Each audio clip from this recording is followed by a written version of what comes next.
diz que a nossa luta não é contra os seres humanos. Diz que a nossa luta não é contra a carne, mas sim contra a potestade do inimigo, mas sim contra espíritos da treva. Eu quero dizer para vocês que ouvem, para vocês que estão ouvindo a palavra do Senhor, eu quero dizer, Deus chamou a Jeremias para profetizar as nações e dizer que quando Babilônia estava se acabando, dizer que tinha um povo ainda, tinha um profeta de Deus naquele lugar. Hoje nós estamos vivendo talvez um dia de Babilônia, a qual realmente nós não vemos saída. Mas eu quero dizer que ainda há profetas do Senhor que dobram o joelho por essa nação. Que Deus tenha misericórdia dessa nação. Voto sim.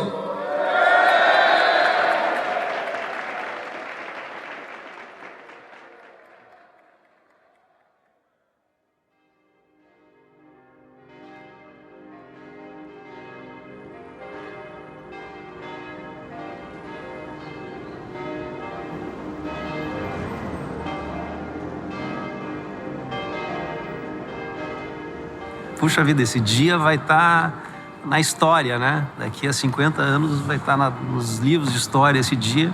E tu olha aqui e parece que não está acontecendo nada, né? Tu olha na rua e tá tudo normal, né? Vontade de chegar para as pessoas e dizer, né? Pessoal, tem um golpe acontecendo aí, vocês não estão vendo, né?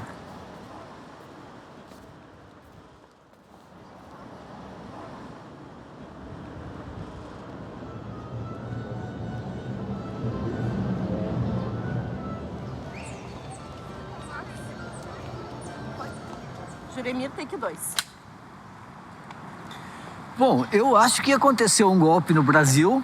O Brasil é um país muito criativo, então os golpes mudam de face, de jeito. Nós já tivemos todo tipo de golpe. A gente poderia chamar isso de metamorfoses do golpe. Ele é um golpe hipermoderno. Um golpe hipermoderno porque é um golpe que não é tramado escondido. É um golpe ao vivo na televisão. É um golpe com simulação de direito de defesa. É um golpe votado no Congresso. É um golpe com o ritual definido pelo Supremo Tribunal Federal. Mas é um golpe. É um golpe porque tudo é simulação. Sem arma, sem tanque na rua, sem sangue. Ele é tão golpe, ele é a ruptura da ordem, da instituição. Ele fecha um ciclo de normalidade institucional que a gente vivia. Qual vai ser o adjetivo que eles vão dar para esse golpe? Enfim, pode variar, como durante muito tempo a gente chamava de golpe militar, o de 64, e hoje a gente percebe mais claramente como um golpe civil-militar, com um claro, né, que não era tão claro na época, mas um claro ordenamento externo, né, que vinha de fora. Como é que vai se chamar isso na época? Um golpe de traição de parceiros, um golpe jurídico, um golpe midiático, não sei que nome que vão dar, mas golpe é golpe. Golpe significa tu passar por cima da lei para chegar onde tu quer. Vai ter golpe, vai ter luta! Não! Vai ter golpe, vai ter luta! Não! Vai ter golpe, vai ter luta! Não! Vai ter golpe, vai ter luta! Não! Vai ter golpe!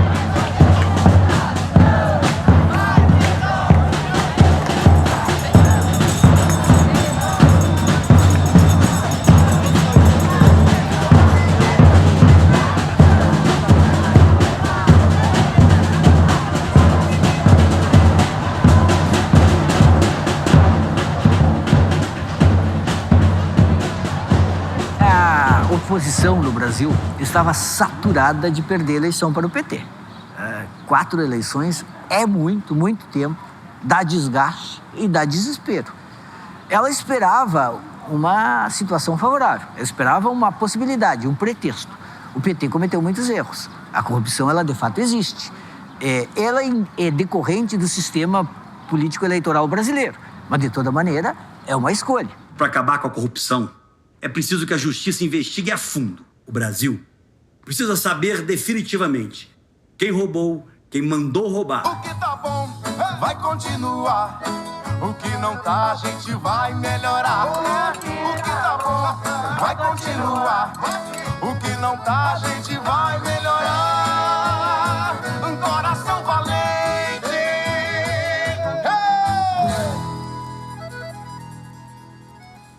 Em 2014, a eleição foi disputadíssima e vencida por uma maioria frágil contra, além dos 54 milhões da chapa vitoriosa e dos 51 milhões do candidato derrotado, Aécio, havia mais 30 milhões de insatisfeitos que anularam o seu voto, que de várias maneiras não votaram em nenhum nem outro. Então ali tem um sintoma fortíssimo. Por outro lado, o candidato derrotado, Aécio, e seu conjunto de forças, nunca aceitou a derrota. E desejei a ela sucesso na condução do seu próximo governo. E ressaltei que considero que a maior de todas as prioridades deve ser unir o Brasil em torno de um projeto honrado e que dignifique a todos os brasileiros. Se constrói, então, né, dentro desse caldeirão todo, a tal da pedalada, de uma irregularidade, sem dúvida, de uma infração administrativa que não caracteriza, que não tem dolo, né? Uma infração administrativa tradicionalmente praticada e chancelada pelos diversos tribunais de contas dos estados e da União durante décadas. Se a Dilma não conseguir 28 votos, tendo plena razão jurídica, é realmente um sinal de uma dificuldade de articulação política tremenda. Porque você só basta articular politicamente, porque do ponto de vista jurídico não há razão para impeachment. A pergunta que eu faço, inclusive, para quem argumenta que há e tenta fazer um malabarismo pseudo-jurídico para construir uma tese de que há razão, é a seguinte: quais foram os atos da presidente Dilma, ou quais foram os crimes de responsável da presidente Dilma, que não foram cometidos pelo vice-presidente Michel Temer?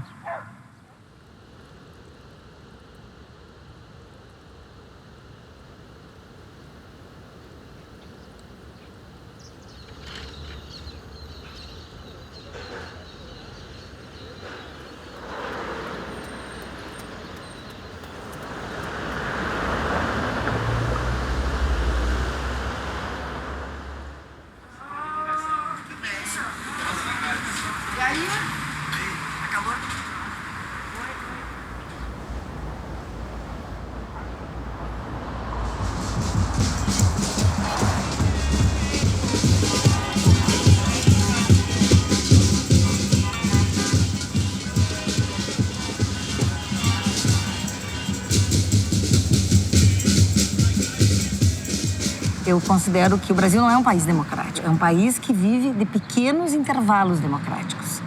Toda a história, desde a proclamação da República, é a história de um Estado que é, enfim, dominado por forças econômicas, né? O Brasil está longe de ser uma nação.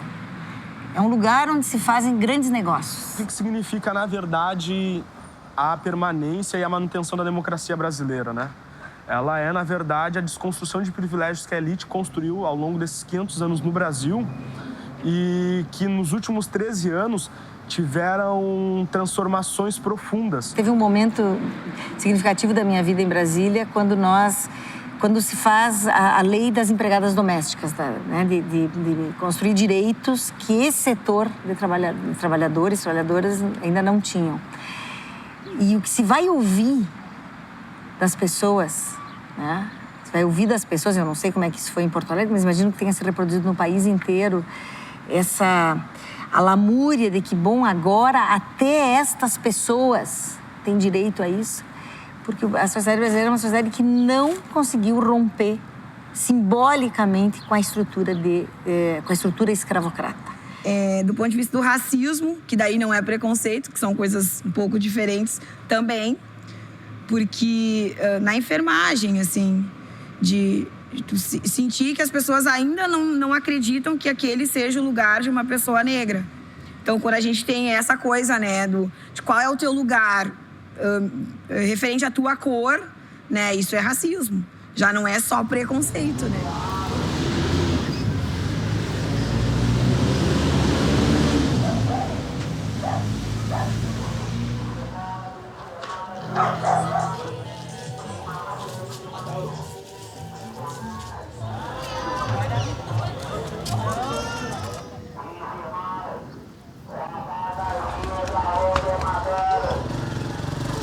só ir ver quem é que tá protestando contra ela.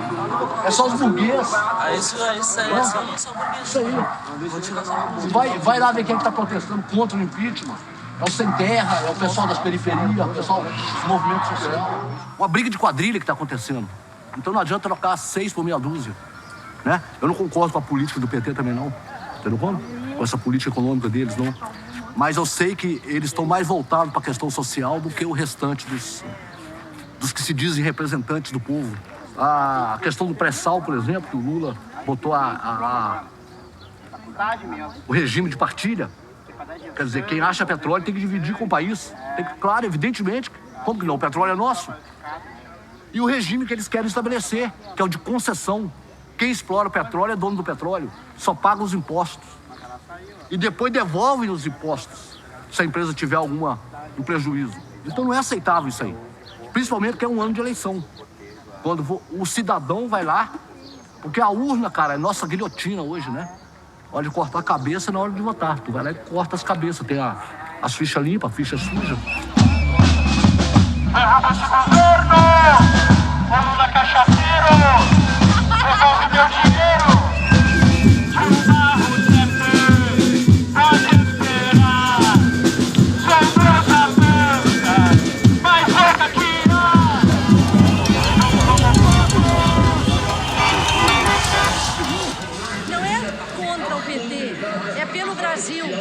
Se o PT estivesse fazendo um bom governo, nós não estaríamos aqui. O time de futebol, quando está perdendo, a gente troca o técnico e a esperança volta.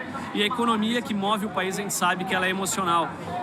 A gente tem muita... Eu sou empresário, empreendedor, eu sinto muito na pele isso que está acontecendo no país. Porque realmente a gente acaba ficando intolerante.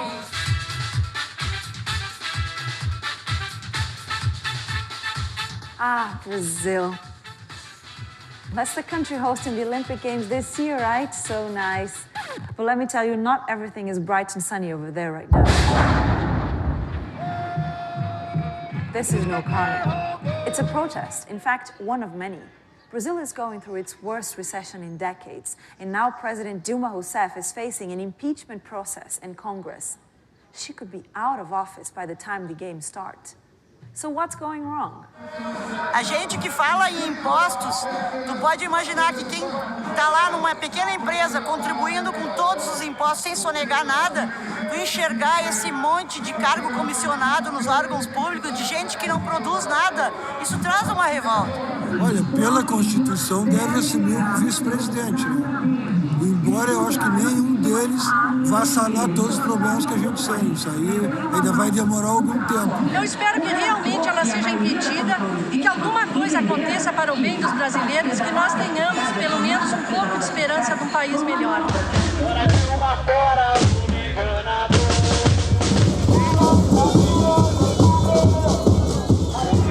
Estamos vendo a gente agora com a estava vazia.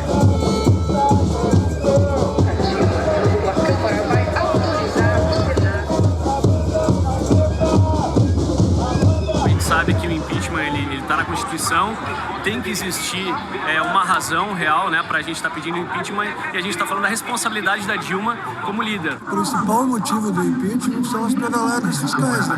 Desvio do dinheiro público para outras funções que não são as funções de melhorar o nosso país. So debt grew, inflation rose, and unemployment went up. Oh, and what's this about impeachment? Well, President Dilma Rousseff has been accused of borrowing money from public banks in order to cover budget gaps, giving the impression that the government's finances were still in top shape. Now, some prominent lawyers in the opposition thought this was serious enough to warrant her an impeachment according to our Constitution. Other presidents have done that in the past, so President Dilma Rousseff is asking, why am I being singled out? Por exemplo, que eu acho super errado, ter construído o Porto de Mariel em Cuba, ter feito obras na Venezuela e outros países, sendo que aqui nós precisamos de quase tudo. Nós somos um país rico, mas carente em tudo.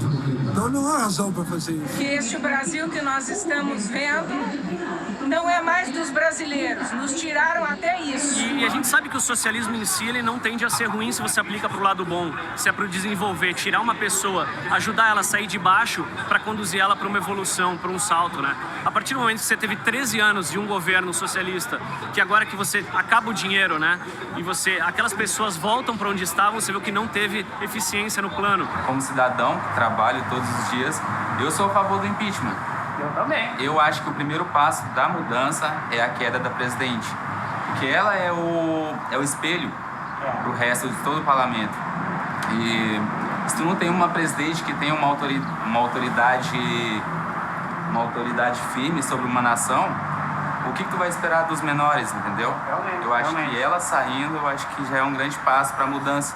Exatamente. Eu penso dessa forma. Muitas pessoas que estão participando desse golpe, que estão apoiando esse golpe, e que eu tenho certeza que, sinceramente, acham que estão batalhando pela democracia.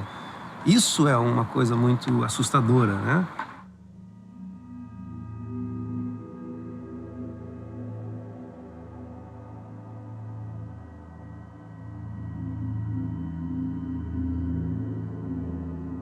Em 1954 mais 1964 igual a 2016.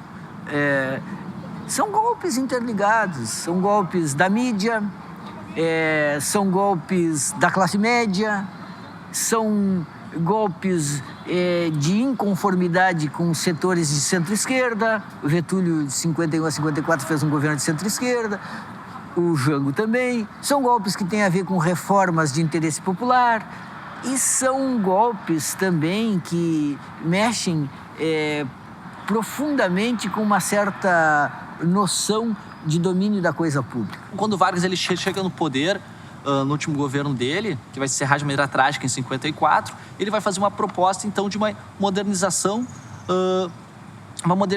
então, do capitalismo, com industrialização de base, voltada para o nacionalismo, vai estourar a campanha O Petróleo é Nosso, vai fazer, então, um processo de proteger os trabalhadores urbanos. As leis trabalhistas foram criadas só na cidade, também pensando nessa proposta de industrialização, de modernização do capitalismo. Ora, tu cria CLT só na cidade, o que acontece? Os trabalhadores do campo vêm em direção à cidade, tu cria, tu organiza uma mão de obra para a indústria, né? Ou seja, ele cria um processo de querer, então, modernizar o capitalismo de uma forma nacionalista. Só que tu vai enfrentar que interesses de algumas grandes elites locais. Uma delas também é uma elite internacional, que é o do imperialismo norte-americano, que tinha interesse em explorar o petróleo brasileiro. O exército contra em 54, os Estados Unidos e a CIA fomentando o golpe, a tribuna de imprensa não perdoando, Carlos Lacerda não perdoando. E qual é o que vai estourar o discurso da mídia? O discurso que se estoura em todos os processos de golpe aqui no Brasil, que é o discurso contra a corrupção. E Vargas, então, talvez na maior jogada política da sua carreira, ele vai cometer o ato de dar um tiro contra o próprio peito, mas, claro, deixando uma carta-testamento, pontuando muito calmamente e muito claramente todos os seus inimigos.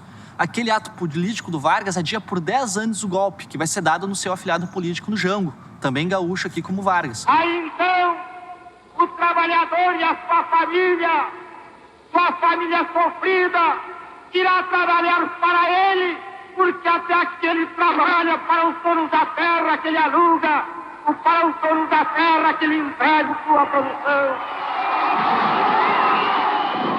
Nunca uma pessoa vai dar um golpe e vai falar: vou sacanear todo mundo, vou dar um golpe aqui. De maneira alguma, a pessoa vai dar um golpe em nome da democracia sempre. A disputa da palavra democracia é muito forte em todos os momentos. Ou seja, os militares, de novo, com aquela UDN lá, que tentou dar um golpe no Vargas, que teve que dar um tiro no peito para não tomar o golpe. De novo, a imprensa brasileira. De novo, os setores para organizar um golpe. O que precisavam? Um apoio da população. Isso vai vir das classes médias ligado da Igreja Católica, que vai ser a marcha da família com Deus pela liberdade. Quem é que vai bater em Deus, na família e na liberdade, né?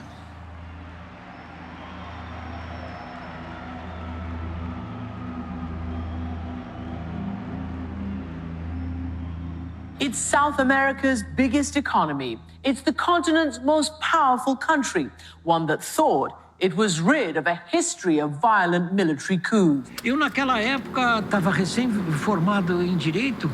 Aí, no dia 1º de abril, os tanques já estavam subindo ali a João Pessoa, na frente da Faculdade de Direito. Parece uma coisa simbólica, né? Os tanques subindo na frente da Faculdade de Direito. Como quem diz, vocês não mandam mais nada em coisa nenhuma. O direito não vale para nós. A diferença é que o instrumento institucional colocado como o protagonista do golpe, que era os militares em 64, hoje é uma mistura muito mais complexa, que envolve o Ministério Público, que envolve o Judiciário e que envolve a imprensa. No golpe de 64, houve mobilizações de povo bastante significativas, mas com muita repressão e com um poder muito superior da repressão, né? Mas a própria presidenta é um exemplo de que, na vida passada dela, e de todos aqueles mártires que morreram pelas armas do regime de 64, como Rubem Paiva e outros, né?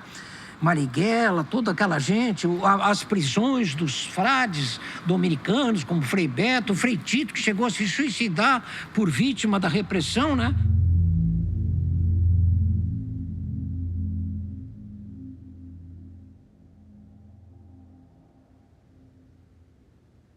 Era gente que representava a resistência civil. Quer dizer, a gente recorda esse povo com muita dor, mas também com um sentimento extraordinariamente forte de exemplo. Gente que não se conforma com a injustiça.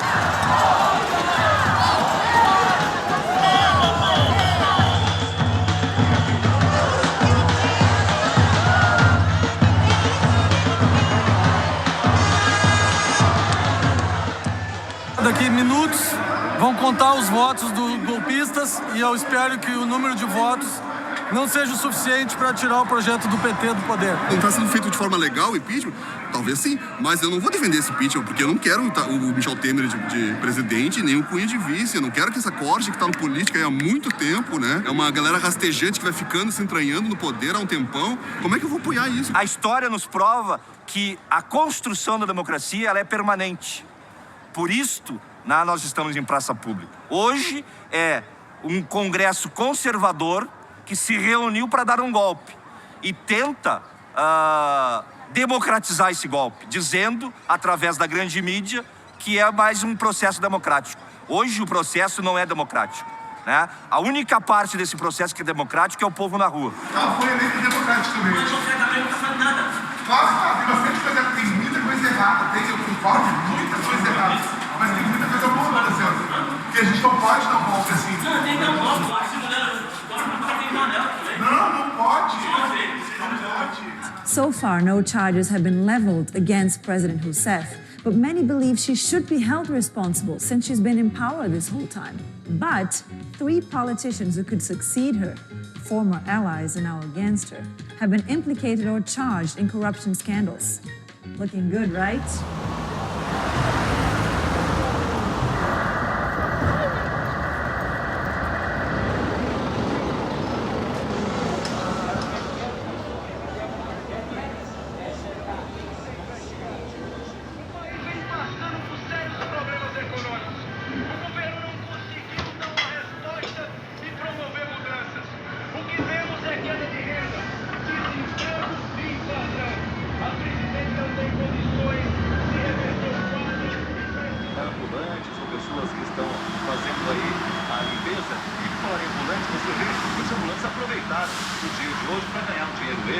Vendendo aí camisetas, bonés e principalmente água e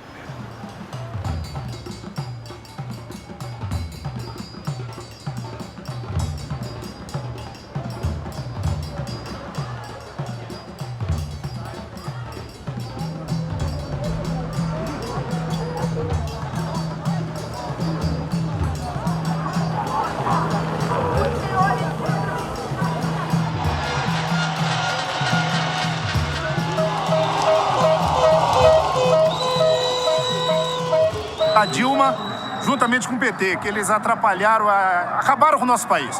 Estamos vivendo momentos de extrema situação ruim, né? Principalmente para nós, pagadores de impostos. Nós, povo brasileiro, verde e amarelo, nós acreditamos que vai melhorar alguma coisa. Eu vim aqui também contribuir para esse dia histórico e dizer um não à corrupção. Esse muro que simboliza hoje essa separação de pessoas, que seria a separação de quem é a favor do impeachment e de quem é contra, essa separação de pessoas, essas divisões de classe, já vem ao longo de todos os anos do PT. Eles vêm separando o pobre do rico, o negro do branco, o patrão do empregado. Nós sofremos preconceito ao longo desses anos todos.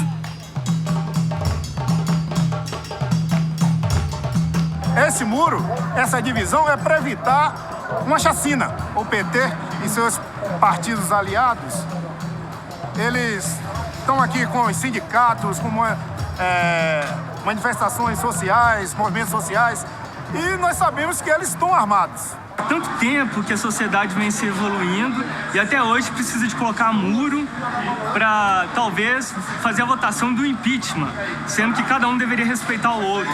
É lógico, de certo modo, aquilo tem um simbolismo imenso, porque isso nunca tinha acontecido antes. Se você observar no caso do impeachment do Collor, é bem diferente. Hoje o país de fato está dividido. É uma injustiça que estão fazendo com a nossa presidente, porque eu vejo que ela sempre foi uma pessoa que lutou em aqueles menos favorecidos deste país. E meu modo de pensar é que devem respeitar a opinião, o voto daqueles 54 milhões de votos que colocaram ela no poder. Eu estou aqui agradecendo o que a presidente fez por mim. Se não fosse pelos projetos de acesso às pessoas menos favorecidas, às escolas,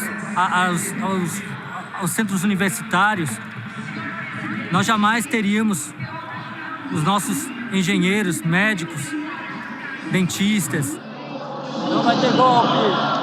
Nos últimos 12 anos, o que está acontecendo no Brasil são várias políticas públicas que estão sendo viabilizadas para que as pessoas que antes não tinham condições de frequentar uma universidade, às vezes aquela pessoa que não tinha condições de pagar um curso técnico, hoje essas pessoas estão tendo essa condição. Eu sou estudante de Direito da PUC Minas, na minha sala praticamente como negro só tem eu, a maioria das pessoas são brancas. Então assim, a gente vive essa dicotomia. Agora, é lógico que a gente tem que pensar num país não só para um lado, tem que pensar no país para todos.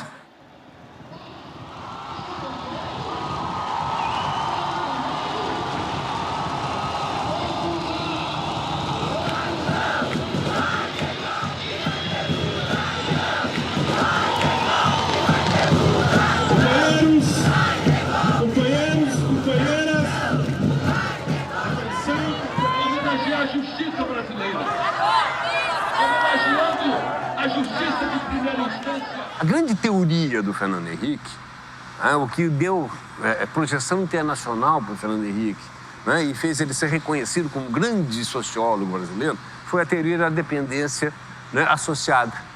O que é a teoria da dependência associada numa palavra, numa frase?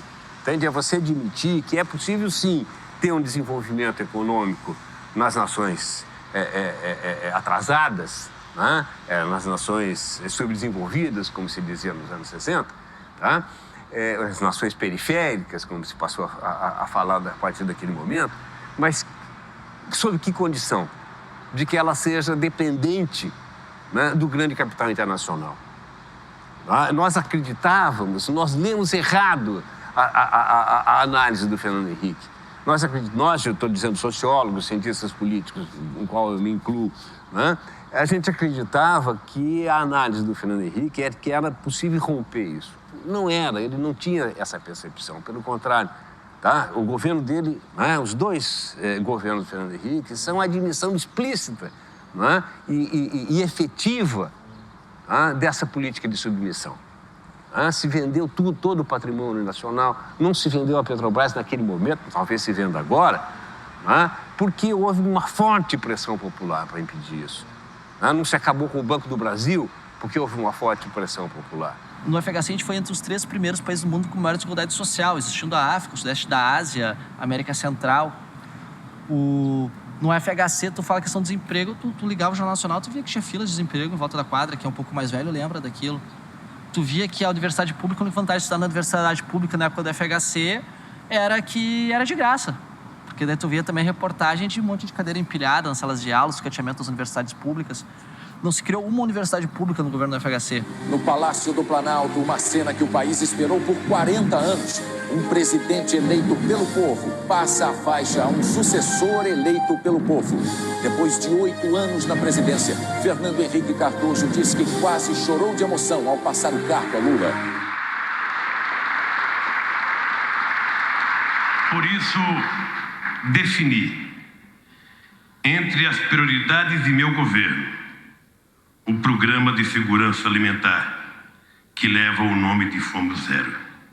Como disse em meu primeiro pronunciamento após a eleição, se ao final do meu mandato todos os brasileiros tiverem a possibilidade de tomar café da manhã, almoçar e jantar, terei cumprido a missão da minha vida.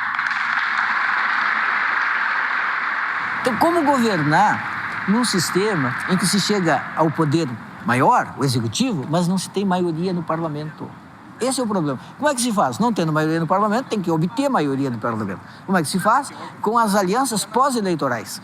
Essas te dão um ministério, tu me dá teu apoio no parlamento, te dou tantos cargos. E quando isso não é suficiente, bom, o que aconteceu? Mensalão e outras coisas, vai lá e comprou o apoio.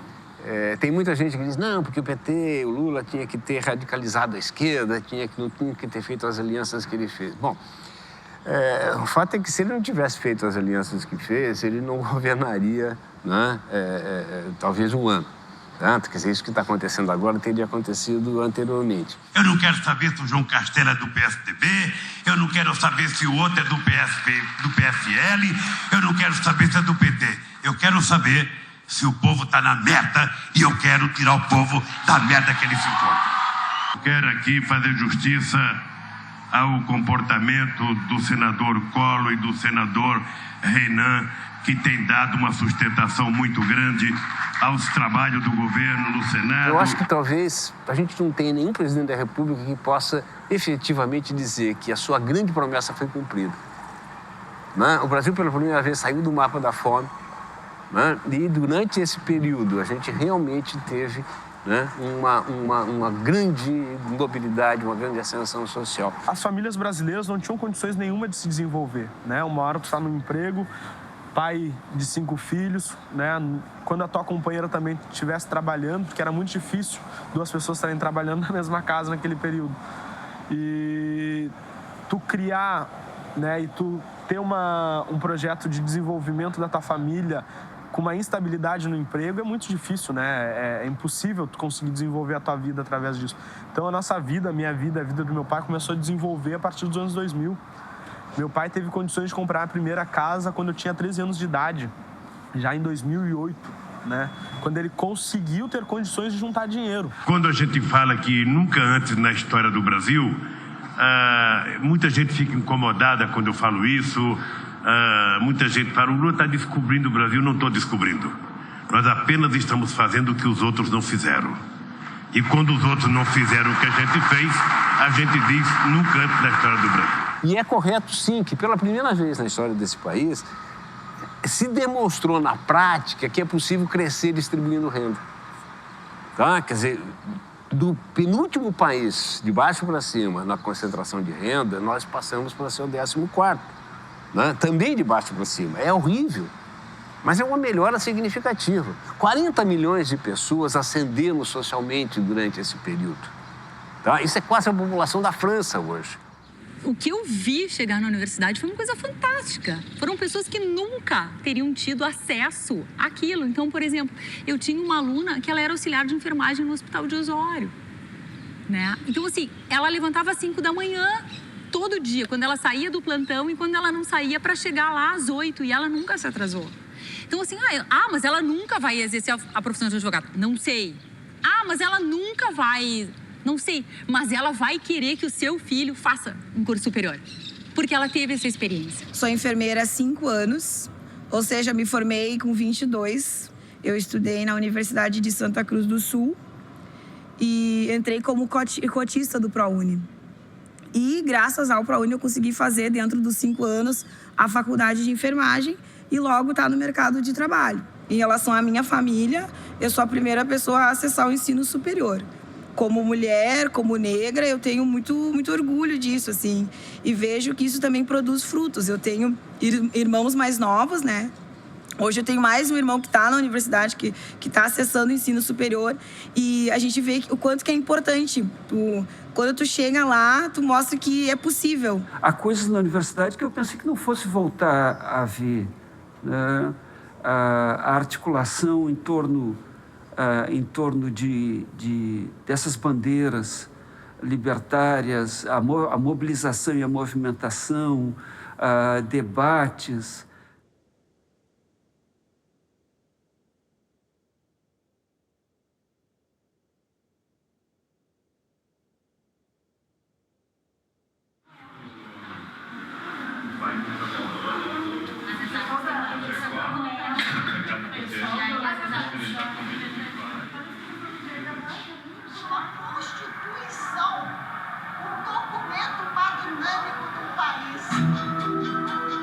Eu não sei até que ponto esse vídeo seria bem recebido pelas pessoas contrárias, entendeu? Se é que é essa a ideia também, né? A gente nunca quis fazer um documentário neutro. Porque tem gente que acha que o fato da gente achar que é golpe, a gente endeusa o Lula e a Dilma. Não, a gente reconhece, a gente só acha que isso é menos pior. Se ser um presidente ruim fosse motivo para impeachment, nunca teria tido um presidente do Brasil, sabe? Exatamente.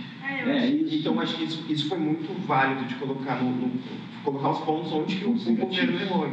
Enquanto professor, também eu percebo que a universidade voltou a ser um espaço de resistência.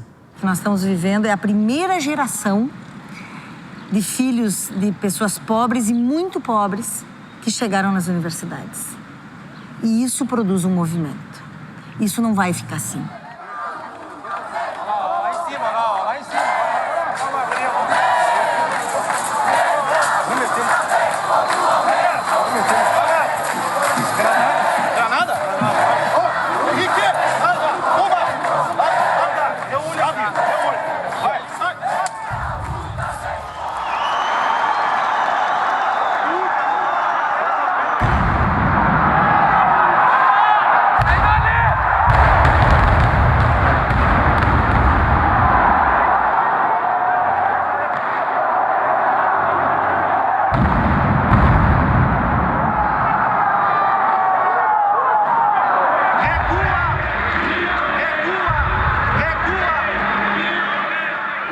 Começa como um movimento contra o aumento, né, de preços de passagem de ônibus. Né? Quer dizer, o que isso está expressando? Está expressando exatamente essa insatisfação dessa nova pequena classe média, né? Quer dizer, emergente, que está buscando outras formas de participação, né? E que está buscando se proteger. Vai se questionar, então, a honestidade e o lucro, então, da iniciativa privada que está cumprindo o papel de um serviço que é público, que é o transporte público, né? O que vai acontecer? A grande mídia cobriu as manifestações, dava a visão lá do pessoal dos empresários, da EPTC, e mal passava a visão, brevemente, dos manifestantes. Os manifestantes, uma manifestação depois de uma maiorzinha, que vai ter menos pessoas, vai fazer um ato de violência. Ela vai, então, quebrar as janelas da Prefeitura de Porto Alegre. E a mídia, então, dá um grande tiro no pé. Porque o que ela passava uma reportagem de 1 minuto na TV, vai fazer uma grande reportagem pela violência desses manifestantes. A maioria da população no início vai até ficar contra a violência desses manifestantes, mas vai botar na sociedade, olha o poder da mídia, né, o debate sobre o transporte público. Vai crescer a marcha de Porto Alegre, então, por um transporte público de qualidade, com o aumento da passagem, certo? O que acontece? Outras capitais também vão conseguir, então, se organizar em Porto Alegre, entre elas São Paulo.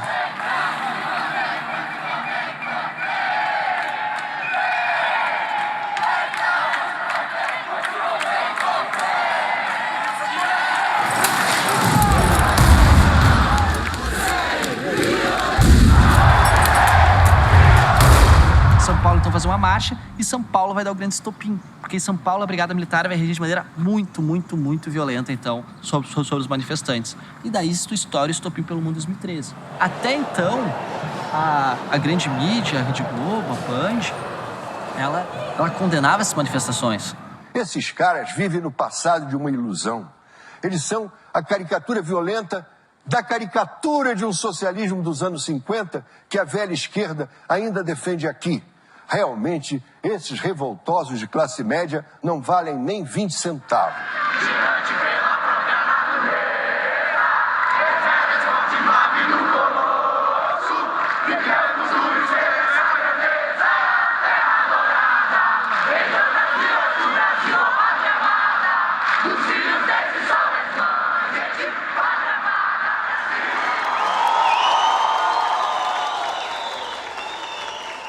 E quando eles veem que aquilo está tomando as ruas, então a grande mídia se apropria das manifestações e fala que são grandes vanguardistas da juventude que querem mudar o país. Estamos vivendo um momento histórico lindo e novo.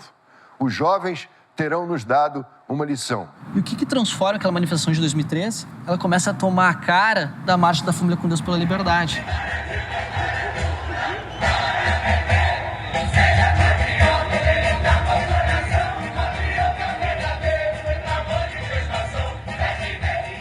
Atenção, abre-se nesse momento a Rede Nacional de Rádio e Televisão para o pronunciamento oficial da presidenta Dilma Rousseff.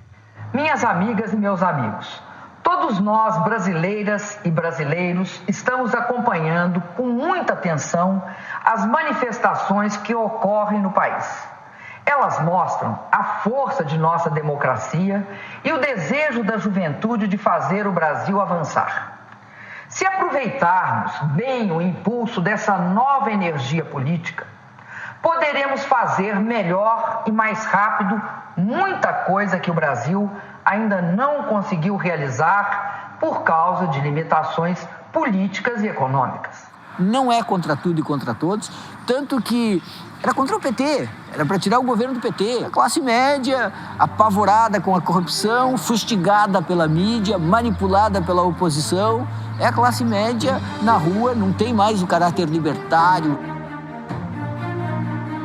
As mulheres brasileiras têm sido, neste período, um esteio fundamental para a minha resistência.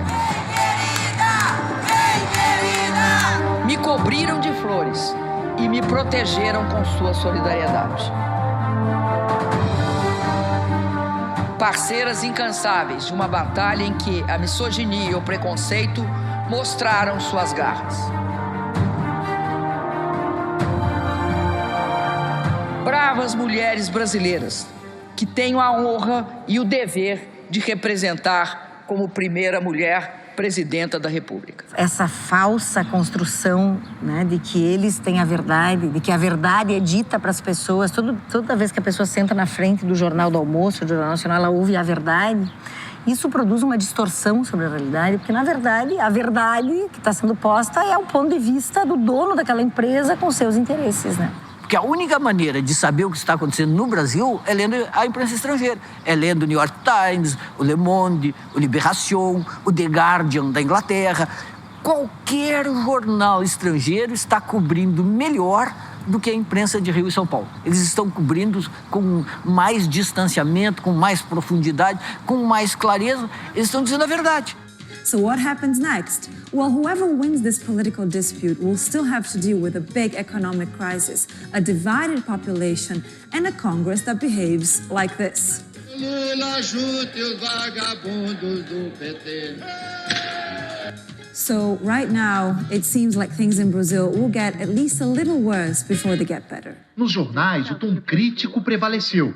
O britânico The Guardian afirmou que Dilma foi retirada do cargo por um Senado contaminado por corrupção. Editorial do jornal The New York Times, um dos mais importantes do planeta, afirma que será uma vergonha se a história mostrar que Dilma Rousseff estava certa ao dizer que o impeachment foi uma tentativa de uma poderosa força conservadora e reacionária para sequestrar o projeto nacional progressista, inclusivo e democrático que ela representa. O editorial do The New York Times afirma ainda que a saída de Dilma marca o fim de um regime transformador de 13 anos do Partido dos Trabalhadores. Eu não diria que toda a imprensa brasileira está cobrindo de maneira inadequada, mas estou falando principalmente dos jornais que tradicionalmente apoiam golpes. O Estadão, o Globo, No caso, a Veja, na época de 64 ou de 54 não tinha Veja, a Veja tomou o lugar de revistas como a Cruzeiro, e hoje, então, é Rede Globo, Estado de São Paulo, a revista Época, que pertence à Globo, e a revista Veja. Eu acho que o jornalismo poucas vezes foi tão protagonista como agora. No mau sentido, para mim. Primeiro, pela omissão, e segundo, pelo engajamento. E eu acho que as duas coisas estão ligadas uma à outra. A omissão no sentido de que a cobertura do jornalismo, no caso da Lava Jato e todos os fatos que estão relacionados, foi precária, foi a pior cobertura de todos os tempos do jornalismo brasileiro. Isso aí tu vai dizer, mas como é que tu sabe, né? Tu pega, tu conversa com veteranos como eu, o pessoal que acompanhou coberturas de outros eventos grandiosos, como foi esse caso da corrupção agora, e tu acaba descobrindo que o jornalismo não fez nada. O jornalismo comeu pela mão da Polícia Federal, do Ministério Público e da Justiça, do juiz Moro. O juiz Moro foi um dos maiores repórteres brasileiros em circunstâncias como essa. O que o jornalismo fez de concreto de investigação no caso da Lava Jato? Tu não vai conseguir me dizer nada, ninguém vai conseguir me dizer nada. Tem uma peculiaridade nessa ruptura que a identifica, enfim, que a torna muito singular, né? Que é o papel da gente de toga na quebra da institucionalidade. O que não se esperava, realmente, o que era novidade é essa politização muito clara e muito evidente da justiça. Alô? Lula, deixa eu te falar Fala, uma querida. coisa. Seguinte, eu tô mandando o Bessias junto com o papel pra gente ter ele e só usa em caso de necessidade, que é o termo de posse. Tá? Tá bom, tá bom. Só isso, Ao você mesmo- espera tá aí bom. que ele tá indo aí, Tá bom, tô aqui, fica aguardando. tá? Tá bom. Tchau. Tchau, querida. Mas o Sérgio Moro, ao divulgar os grampos do Lula e da Dilma ilegalmente, ali ele contribuiu decisivamente para a queda da Dilma. Assim como a condução coercitiva do Lula em São Paulo. Esses dois fatos aí minaram a opinião pública. Foi assim, a gota d'água. A opinião pública de classe média viu, é isso, olha só. E não interessa se aquilo ali podia ou não podia, o que provava, se era abuso de poder, se não era. Aquilo ali foi determinante. Essa é a Operação Aletheia, um termo em grego que significa em busca da verdade. Essa operação foi deflagrada nas primeiras horas da manhã desta sexta-feira. São cerca, ao todo, de 200 policiais federais e 30 auditores da Receita Federal que estão cumprindo 44 ordens judiciais, sendo 33 mandados de busca e apreensão e 11 mandados de condução coercitiva. Um desses 11 mandados de condução coercitiva é para o ex-presidente Lula, que vai ser obrigado a ir à sede da Polícia Federal para prestar depoimento. O juízo único de jurisdição nacional, que desde Curitiba investiga a corrupção no país inteiro, o juízo único e um juízo de exceção por isso mesmo, a apurar a partir de um álibi, de uma desculpa, é o delator. É a primeira vez que a competência dos juízes é definida pela Constituição. Dessa vez não. A competência do juiz de Curitiba foi definida por quem é o delator. Não é uma questão de crença, né? É uma questão de investigação, fato, prova e punição. Eu acredito, sim, no sistema, que esse sistema deva cumprir a sua função como está fazendo, né? Como nunca se fez no Brasil, né? Quando que se viu empresários, industriais, políticos serem chamados a depor, alguns sendo presos de diversas maneiras. Então, eu acredito sim que a gente deva continuar fazendo o que tem que ser feito, que é investigar e punir quem quer que seja a Dilma, seja a Lula. Então, se tiverem uma prova, está aqui, bom, está aqui a prova, então prende. Agora, antes de ter prova nenhuma, não tem como supor ou como se incriminar ninguém. Demorou uns 3 a 4 meses, nosso pai não vai cometer isso. Rapaz, a solução mais fácil era botar o Michel. Mas o China só o Renan que tá contra essa porra. Um aborto. Ele não gosta do Michel, porque o Michel é Eduardo Cunha. Ele não esquece o Eduardo Cunha, porque o Cunha está morto, porra. Não, é um acordo. Botar o Michel, um grande acordo nacional. Com o Supremo, com tudo, fazer todo mundo e parava tudo. E aí para delimitar onde está, pronto. Parava tudo. Ou faz isso. Você viu a pesquisa que deu no Moro com 18%? Não. Está 18% para presidente da República. Moro? Quando a investigação, né, como a gente já disse, ela não tem, ela parte de quem irei encontrar, né? Eu não tenho investigação, a palavra que a caracteriza é perseguição. Eu seleciono quem serão os culpados, os responsáveis, e a partir daí eu construo a investigação. Só não pode ser essa caça às bruxas e baseada sempre na delação, né? Que é muito confortável, né? Acaba a investigação. A investigação é a delação, é só a fala de alguém. Não, tem que investigar, tem que ir lá, tem que, né, chegar às provas mesmo, fazer a investigação total, não só na delação, porque a delação fica sempre alguém que está numa situação que pode dizer isso ou aquilo, né?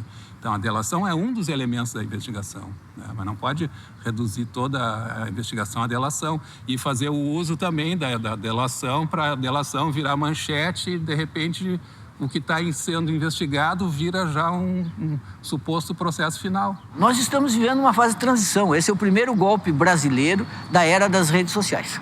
Então, as redes sociais contaram muito no sentido de fazer a discussão, de fazer o debate, mas elas não têm força suficiente ainda para realmente determinar as coisas. Em muitos aspectos, as redes sociais são muito dependentes dos veículos tradicionais. É muita gente replicando textos da Veja, da Folha de São Paulo, do Estadão, e pouca produção de conteúdo. E alguns desses blogs, por exemplo, ficaram um tanto atrelados ao governo e acabaram perdendo um pouco de credibilidade. A gente tem um mundo hoje que tem uma possibilidade de outros emissores. Tu tinha só a mídia ali, 4 canais, e aí eles são os únicos emissores, né? E tu tem hoje um mundo com outros emissores e isso, né, vai se somando, e a ponto de poder levar milhares de pessoas para uma manifestação. Tem várias outras possibilidades de informação e textos que vão circulando e pessoas que vão te mostrando coisas, né? Então, tem as pessoas vão se realimentando de fontes que desequilibram essa fonte única. Aí tu passa e bota ali na Globo News para ver como é que eles estão ali. Aí tem 5 criaturas em pé, martelando no mesmo ponto, né? Há meses, né? Martelando naquela mesma visão e eles se retroalimentando. Tu vê, tá. Aí tu abre, sai dali, tem um mundo de informações, né? Que não são só o que as pessoas estão, só o que aqueles 5 em pé estão falando ali para garantir o seu... cumprindo o seu dever, como diria o Belchior, e defendendo o seu amor, né? O estilo da satanização é uma estratégia nas fotos, nas manchetes, na escolha das notícias.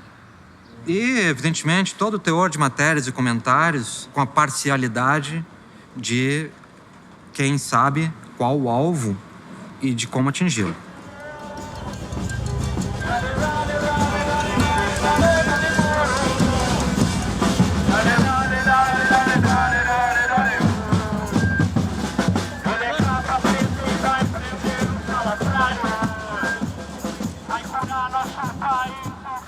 Presidente, um colega nosso, que eu não vou citar nome aqui da Câmara, falou que se nós caçarmos a presidente Dilma hoje, ele vai se mudar do Brasil. Eu já comprei a passagem dele, sem volta.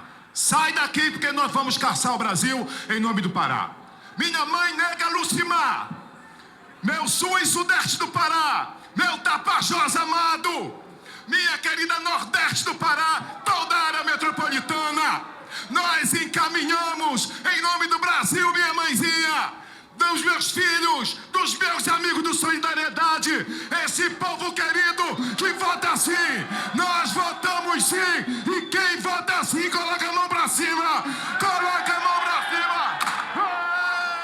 A sociedade brasileira foi apresentada para para o chamado baixo clero da República, né? Muita gente diz que politizou, de certa forma, a sociedade ao ver que ali estão seus representantes e aí automaticamente se perguntar, será que sou representado por esse perfil de parlamentar, né? Quanta hipocrisia! Não é Dilma que tem que sair do palácio, porque Dilma não cometeu crime algum. Quem não tinha que estar nessa cadeira é você, Cunha. Você e seus cúmplices tramando contra Dilma. Vocês não deviam estar mais nessa cadeira. Esses valentes que gritam fora Dilma, não gritam fora Cunha.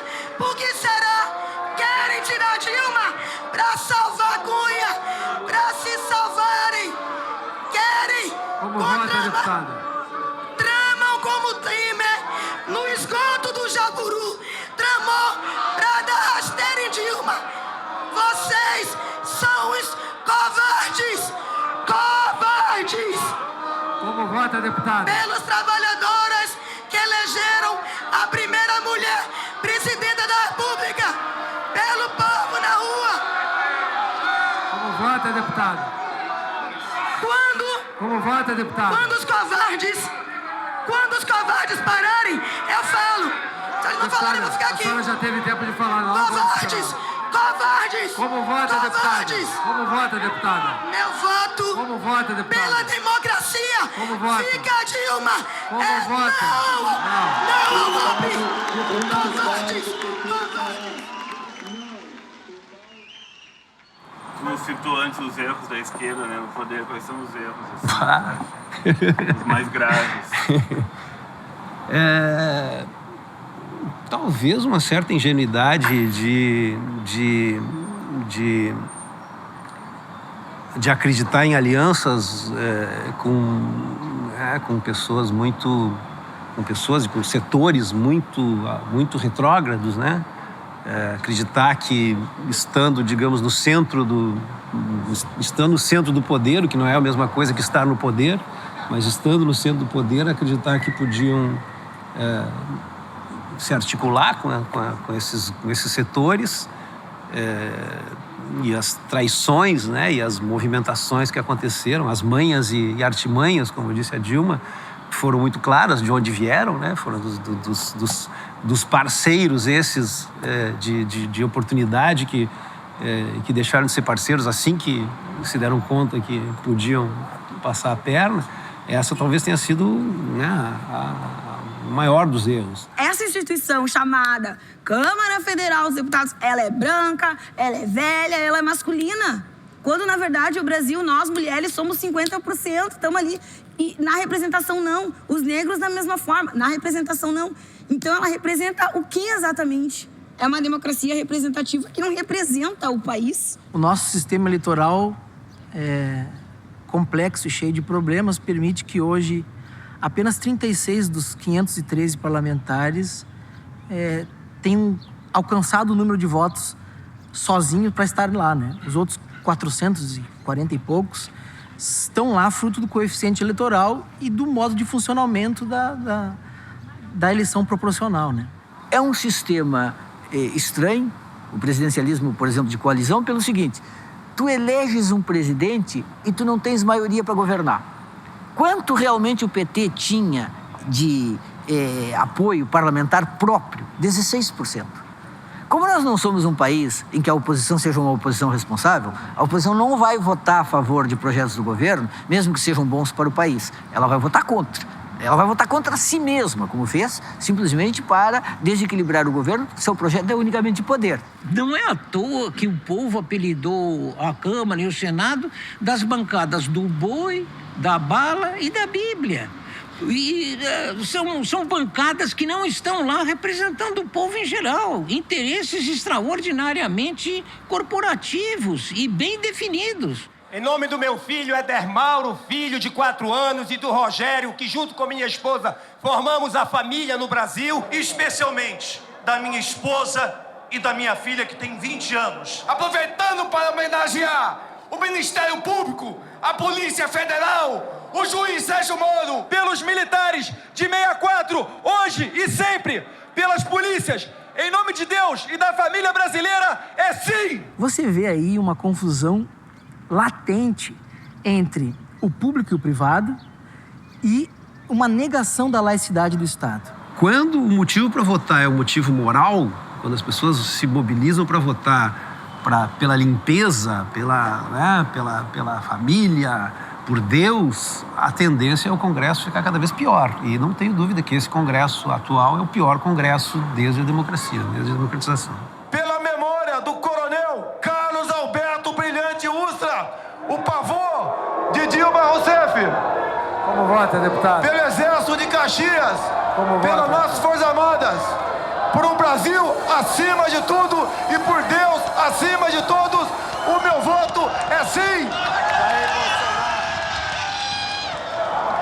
Bom, em primeiro lugar, eu quero dizer que eu estou constrangido de participar dessa farsa, dessa eleição indireta. Com a ajuda de Deus, pela minha família, pelo povo brasileiro, pelos evangélicos da nação toda, pelos meninos do MBL, pelo Vem Pra Rua, dizendo que Olavo tem razão, senhor presidente, dizendo tchau para essa querida e tchau ao PT, Partido das Trevas, eu voto sim ao impeachment, senhor presidente. Marcos Feliciano, PSC de São Paulo, votou sim. Total, 187 votos. Eu fico pensando, né, com toda essa velocidade de reformas, né, de ensino médio, de previdência, de reforma trabalhista, eu fico pensando o que essa mulher presidenta não segurou, não teve que segurar. O Temer chegou ao poder, montou um ministério de machos brancos dominantes. Não é coincidência, é uma bobagem tentar dizer assim, não, foi só coincidência. Eu poderia ter tido uma mulher, poderia ter tido um negro, mas não teve. Então, ali está uma visão de mundo, um imaginário, uma composição de classe, um jeito de ser. O Michel Temer tem lá a sua bonequinha de luxo em casa, ele com 75 anos, ela com 32. Ele acha que o mundo feminino é isso, é ter a sua esposa bela, recatada e do lar.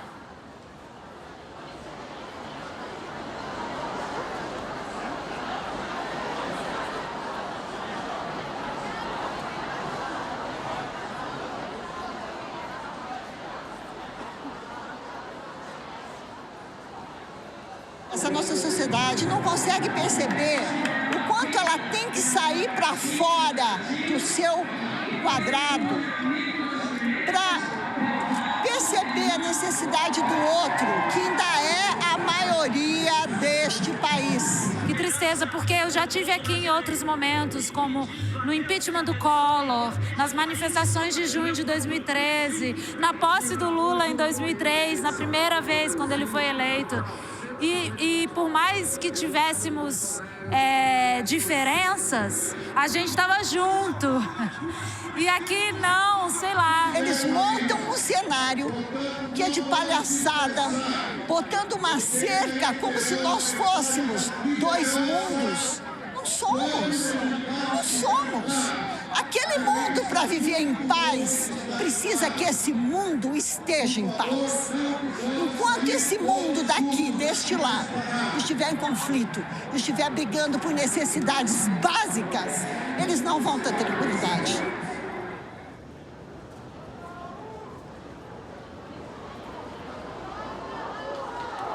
Bruno Araújo, do PSDB.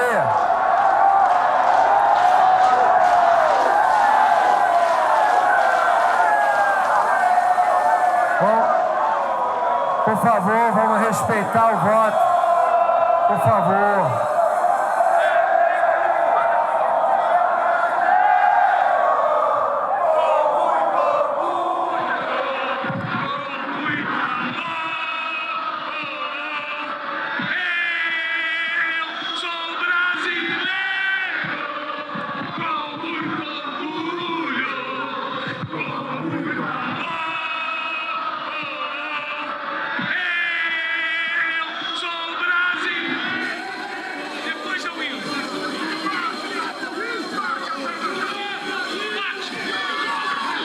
Senhor presidente, por favor, eu quero...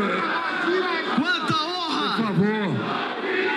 Quanta honra o destino me reservou de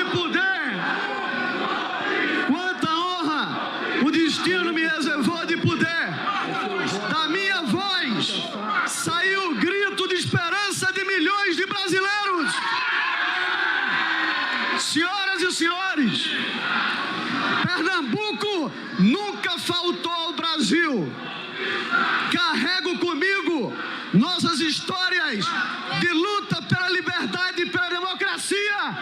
Por isso eu digo ao Brasil, sim para o futuro!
Nas horas de angústia, meu filho, eu estou ao teu lado. O que tu sabe sobre a esquerda democrática? Bom, a esquerda democrática é um lugar histórico de Porto Alegre, onde a política é realizada, né? Onde discursos são realizados, panfletagens, historicamente, né? Que todos os movimentos, muitas ações da época da luta contra a ditadura marcavam encontros aqui. É uma cruz, é um ponto de localização. O próprio processo do golpe, do impeachment, a gente teve então aqui, era o ponto de partida, o ponto de concentração para a gente marchar. Em 2013, que teve as grandes manifestações das passagens dos ônibus, aqui era ponto de partida para o pessoal se reunir e marchar aqui a prefeitura, aqui na Esquerda Democrática. E vários outros protestos da história do país, inclusive na ditadura militar também era um espaço que os estudantes se encontravam para poder marchar e também nas universidades. Eu vi um texto dizendo que a Esquerda Democrática estava sendo substituída por lugar da política por lugar da igreja, porque é onde os pastores também vêm, fazem seus discursos, vendem as bíblias e tal.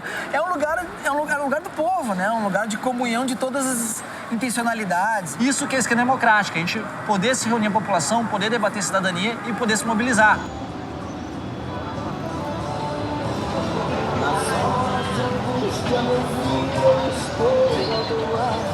Tu lembra como é que tu foi pra casa aquele dia depois da votação? Não, eu falei com um deputado amigo meu e ele me disse, tá perdido e tal, né?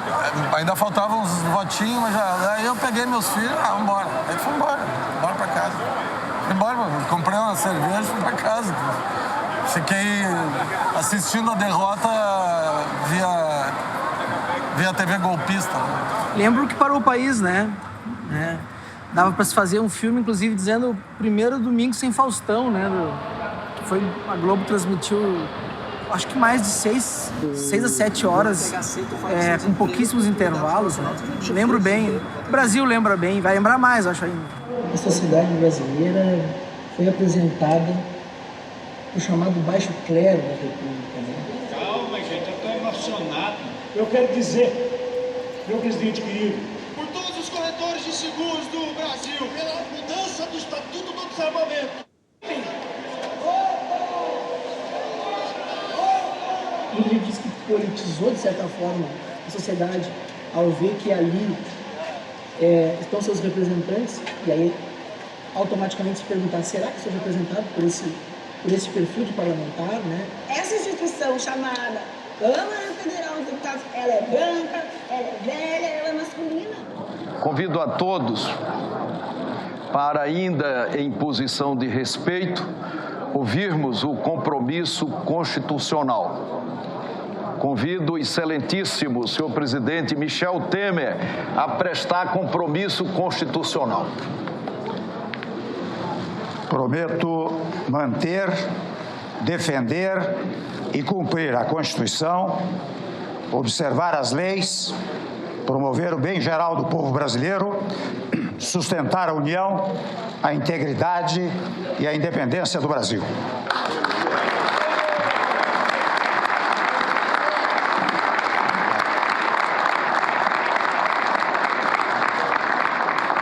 Declaro declaro empossado no cargo de presidente da República Federativa do Brasil o excelentíssimo senhor presidente Michel Temer para o período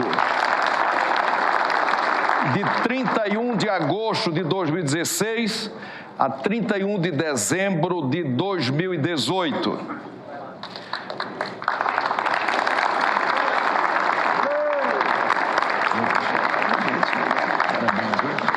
Estamos juntos.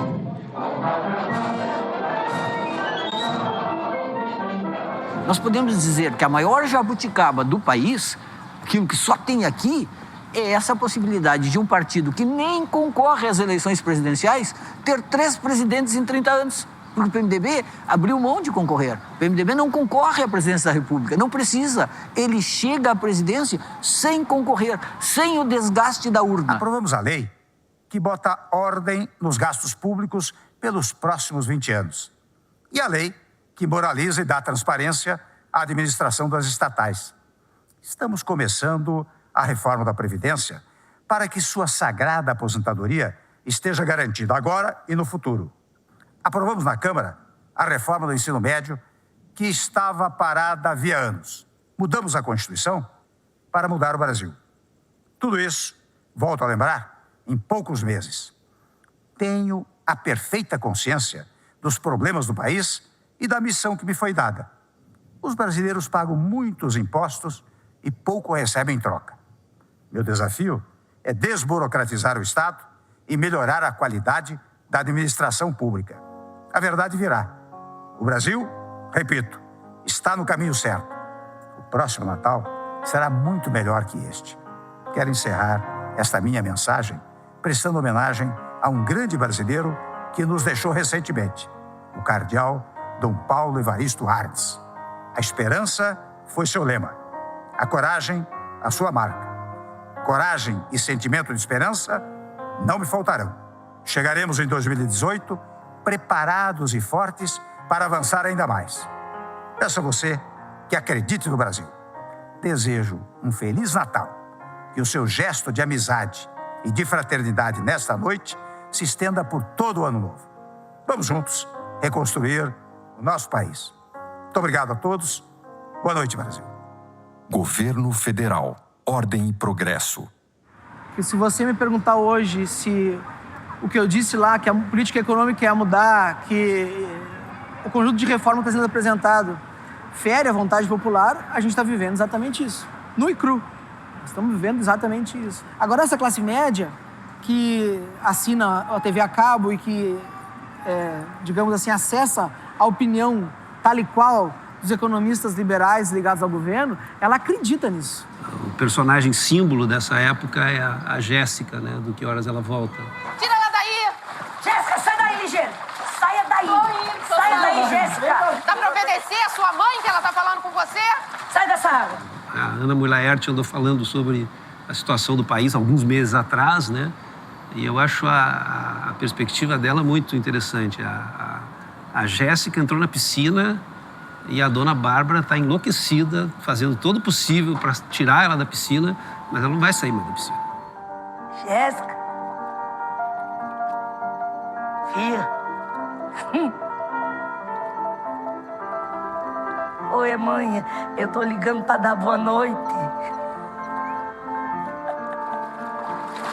Tô ligando para dar boa noite, para dizer que eu tô muito orgulhosa de tu. Agora, adivinha onde é que eu tô? Ó. Tá ouvindo, ó? Tô dentro da piscina. aquela história, os negros não vão voltar para a senzala, as mulheres não vão voltar para a cozinha, os gays não vão voltar para o armário e a Jéssica não vai voltar para o fundo da cozinha também. Que a luta social, de fato, é a única saída para a gente transformar a vida do jovem, seja onde ele estiver, dentro da periferia, dentro da universidade, dentro de uma escola pública, dentro de um reformatório. Há uma juventude que tu pode tirar tudo dela, né? Menos o direito de futuro.